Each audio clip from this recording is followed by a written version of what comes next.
semua agama tidak ada yang membenarkan perilaku korupsi, dan korupsi itu adalah perbuatan yang betul-betul dihinakan lah.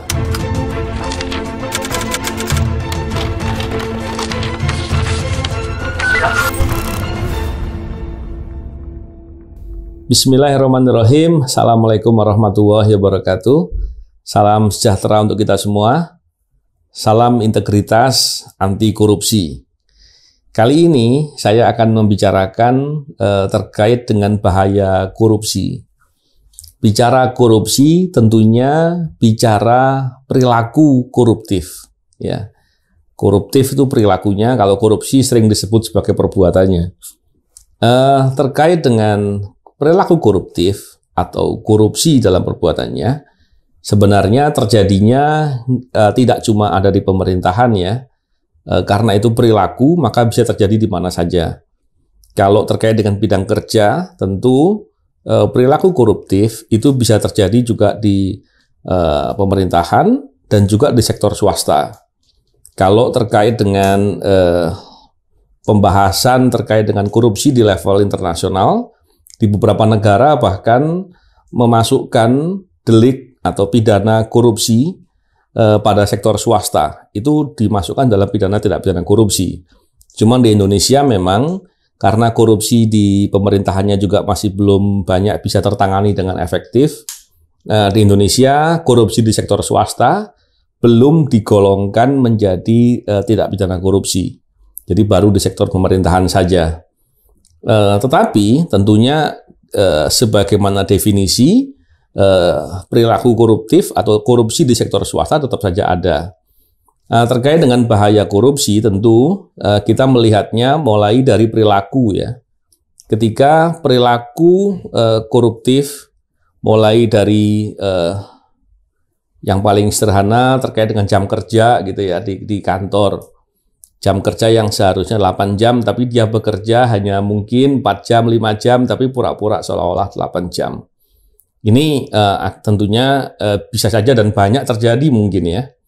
Begitu juga dengan perilaku-perilaku curang atau manipulatif, dan tentunya semuanya dimulai dengan ketidakjujuran. Ketika kita bekerja, baik itu di swasta maupun di pemerintahan, maka sangat diperlukan kejujuran. Kalau kita membahas organisasi ya, tentunya ada budaya organisasi di sana. Kita bisa lihat bahwa semua budaya organisasi di perusahaan-perusahaan swasta maupun di pemerintahan pasti memasukkan nilai kejujuran sebagai hal yang dijadikan perhatian utama. Karena kejujuran itu inti dari perilaku yang berintegritas, atau sebaliknya tidak jujur adalah induknya perbuatan koruptif. Terkait dengan tadi, ketika orang siapapun dia berperilaku korupsi, berperilaku koruptif, maka dia sedang membuat kesusahan buat dirinya sendiri. Tentunya banyak ya. Apa sih perilaku-perilaku koruptif gitu? Tadi saya katakan di depan bahwa masalah kejujuran ya, kejujuran baik waktu kerja, terus membuat data yang benar, valid, terus kecepatan kerja dan lain-lain.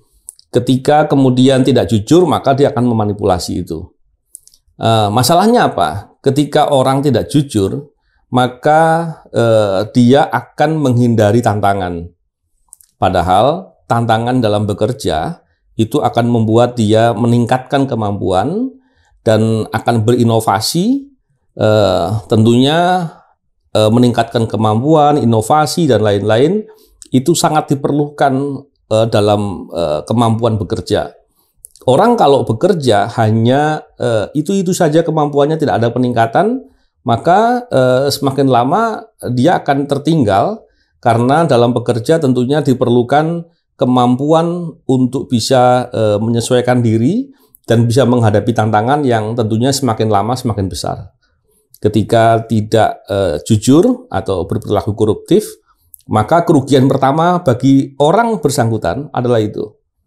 Yang kedua, kita bisa lihat bahwa perilaku koruptif tentunya membuat produktivitas kerja akan kecil ya, atau tidak baik. Produktivitas kerja yang kecil atau yang tidak baik tentu akan merugikan buat organisasi atau bidang kerjanya. Kalau lebih luas lagi, yang lebih bahaya lagi, kalau kemudian justru malah berlaku sebaliknya, membuat kerusakan. Itu menjadi masalah yang semakin besar lagi. Tentunya itu yang diantaranya terkait dengan bahaya korupsi tadi. Lebih luas lagi ternyata perilaku koruptif itu menular. Contoh ketika ada pegawai yang bermalas-malasan, maka atau dia tidak jujur dan lain-lain, maka akan membuat orang-orang di sekitarnya akan terpengaruh, dan itu akan membuat hal yang tidak baik. Oleh karena itu biasanya kalau kita perhatikan di bidang-bidang kerja itu ada nilai-nilai tertentu yang dibuat standar, dan kemudian ada pedoman perilaku yang kemudian apabila melakukan pelanggaran itu akan ada sanksi-sanksi. Bisa dibayangkan kalau orang berperilaku yang koruptif, maka yang bersangkutan akan sering atau mudah terkena sanksi. Yang dengan begitu, maka bicara prestasi pasti tidak bisa ada yang dibanggakan. Ketika orang yang tidak ada prestasi, maka karirnya juga akan bermasalah. Dia tidak akan mendapatkan kemampuan yang bisa dijadikan dasar untuk meningkat dan lain-lain. Lebih dari itu, ketika perilaku koruptif, maka dampaknya suatu saat karena perilaku koruptif itu ada adiktifnya. Biasanya koruptif dari yang kecil meningkat hingga pada perilaku yang lebih besar, maka hampir bisa dipastikan cepat atau lambat pasti akan terungkap atau diketahui. Ketika itu yang terjadi, maka hancurlah kredibilitasnya. Dan itu akan membuat kerugian yang luar biasa. Kerugian untuk dirinya dan tentu akan berpengaruh kepada keluarganya. Ketika perilaku koruptif tadi terus kemudian terus terjadi, maka ini menimbulkan ketidakpercayaan baik untuk pribadinya, kalau bisa meningkat, kalau nanti kemudian perilaku itu akan mempengaruhi orang banyak, yang orang lebih banyak lagi untuk berbuat yang koruptif, maka ketidakpercayaan itu juga terjadi untuk organisasi atau bidang kerjanya. Dan ini akan membuat kerugian yang jauh lebih besar. Oleh karena itu, kita perlu untuk memastikan diri kita tetap pada perilaku-perilaku yang terbaik untuk menjaga kemampuan, menjaga produktivitas kerja, dan menjaga kredibilitas dalam kepercayaan dari orang lain. Oleh karena itu, setiap ada hal yang mungkin godaan atau keinginan atau hal yang membuat kita terpengaruh untuk berperilaku koruptif, maka kita berkepentingan untuk menjaga dan jangan sampai berbuat. Begitu juga dengan rekan kerja, dengan saudara-saudara kita, perlu dijaga untuk tidak terjerumus atau terseret ke perilaku-perilaku koruptif. Karena kalau itu yang terjadi, kerugiannya luar biasa. Terkait dengan perilaku koruptif, ini perlu diberikan perhatian sejak dini. Artinya terhadap anak-anak kita, adik-adik kita, sejak kecil dibangun karakter, kebiasaan untuk berperilaku baik, jujur, dan menjauhi perilaku-perilaku koruptif. Karena tadi saya katakan perilaku koruptif itu memang sedikit demi sedikit, tapi semakin menyimpang semakin sulit untuk diperbaiki. Oleh karena itu bisa menjadi upaya kita agar ke depan anak-anak kita, adik-adik kita bisa punya kemampuan yang hebat, yang itu hanya bisa terjadi apabila tidak berperilaku koruptif.